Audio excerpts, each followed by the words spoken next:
With Mr. Bush about to leave office, he held his final news conference today. He gave a spirited defense of his policies, but also admitted mistakes. Jim Axelrod has covered the Bush White House. CBS News political consultant Dan Bartlett worked in it. And Jim, this was a side of the president we have not seen before.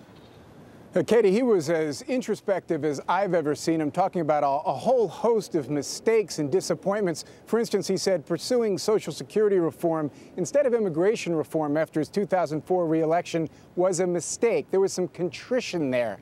This is a president who today seemed to be speaking as much to historians who will assess his legacy as to reporters. And Dan, do you wish your former boss had been more candid during the course of his presidency and more willing to admit mistakes? Well, Katie, there's no question that the American people got a window into the president I saw on a daily basis, showing emotions and reflection and a lot of that steadfastness on the big decisions of the day. So you look back on it and you say, wow, that's the president I'd love to work for. And if the American people saw more of that, whether they would appreciate and look more favorably on him, maybe so. But I liked what I saw today, Katie. Let's listen to some of the president's news conference today.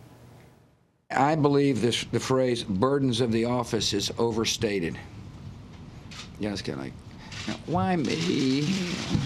Oh, the burdens, you know, why did the financial collapse have to happen on my watch? It's just pathetic, isn't it? Self-pity. If you were sitting there and heard that the Depression could be greater than the Great Depression, I hope you would act too, which I did. And we've taken extraordinary measures. One of the very difficult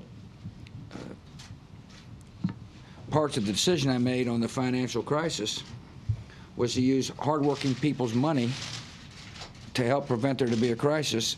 And in so doing, some of that money went into Wall Street firms that caused the crisis in the first place. I wasn't kidding when I said Wall Street got drunk and we got the hangover. Clearly, putting a mission accomplished on an aircraft carrier was a mistake. There have been disappointments. Abu Ghraib obviously was a huge disappointment during the presidency. Not having weapons of mass destruction was a significant disappointment. I don't know if you want to call those mistakes or not, but things didn't go according to plan, let's put it that way. Meanwhile, Dan, I know you've described the administration's reaction to Hurricane Katrina as one of the most politically damaging of the presidency. He defended the administration's actions very vociferously today. Were you surprised at that? Not quite, Katie. It must have been, it was, when I was there, one of the most frustrating chapters in the presidency. We went through a lot, but that one particularly because of not only the public PR reception of some of the decisions he made, but also the enormity of the challenge, the difficulty of getting help to people. And we all struggled through that week to do what we thought was right. And I think looking back on that, he felt like some of the big decisions we made, we did get right. Some of the PR things, we could have done better. Let's listen to what he had to say about that. I thought long and hard about Katrina. You know, could I have done something differently? Like land Air Force One, either New Orleans or Baton Rouge. The problem with that is that law enforcement would have been pulled away from the mission.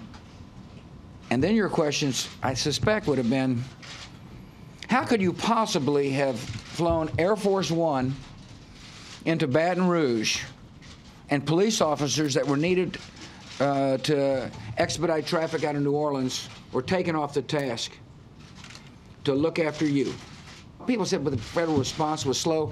Don't tell me the federal response was slow when there was 30,000 people pulled off roofs right after the storm passed. I was affected by TV after the elections.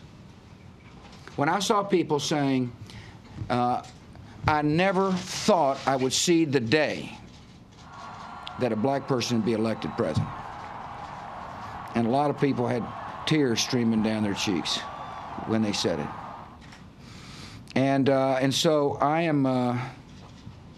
am considering myself fortunate to have a front row seat on what is going to be an historic moment for the country. And he'll get sworn in, and they'll have the lunch and all the, you know, all the deal up there on Capitol Hill. And then he'll come back and go through the inauguration, and then he'll walk in the Oval Office. And there'll be a moment when the responsibilities of the president land squarely on his shoulders. Sometimes the biggest disappointments will come from your so-called friends. And there will be disappointments, I promise you. He'll be disappointed.